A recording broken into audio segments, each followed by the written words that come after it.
वैसे एक बात है, रतन टाटा एक ऐसे रत्न है जिन्हें भारत रत्न भी पूर्ण रूप से परिभाषित नहीं कर सकता, लेकिन उनको फिर भी उनके सम्मान के लिए भारत रत्न जरूर दिया जाना चाहिए। अगर वास्तव में कोई भारत रत्न का अधिकार रखता है तो वो हमारे देश के असली रत्न है, रतन टाटा। कब आपने अपने स्तर से नीचे उतर करके दूसरों की मदद करी थी? रतन टाटा जिंदगी भर सिखाते रहे, leadership is not position, it is action.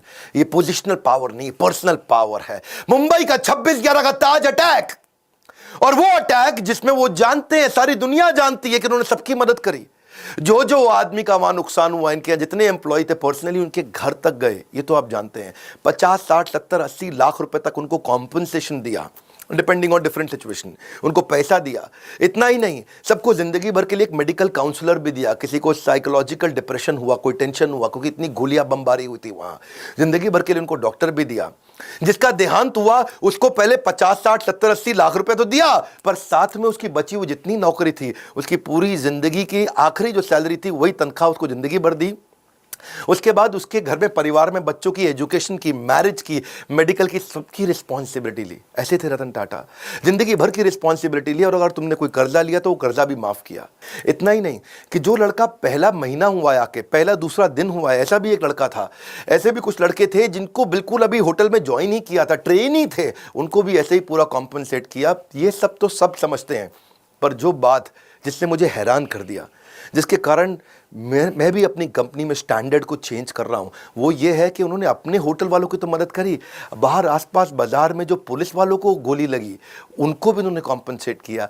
वहां पेडेस्ट्रियन जो राही चल रहे थे, वहां पे राहगीर थे, चाय वाला था, भेलपुड़ी वाला था, गुब्बारे वाला, पाव भाजी वाला, पान की दुकान, टपरी, जिनको टाटा ग्रुप से कोई मतलब नहीं, उनको भी इन्होंने मॉनिटरी भी, पैसे से भी मदद करी और साथ में टाटा ग्रुप में नौकरी भी दिलाई। और ये सब कुछ उन्होंने केवल 20 दिन में कर लिया।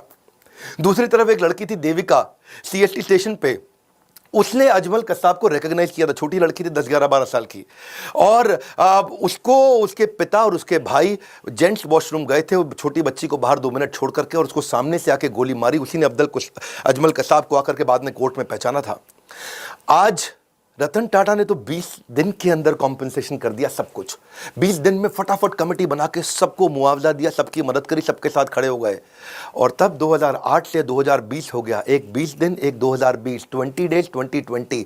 आज 2020 तक उस लड़की को कोई कॉम्पनसेशन नहीं मिला। इनफैक्ट मछुआरे थे कहीं, मैं अभी इकोनॉमिक टाइम्स में खबर पढ़ रहा था, वो मछुआरों को आज 12 साल के बाद कॉम्पनसेशन मिला।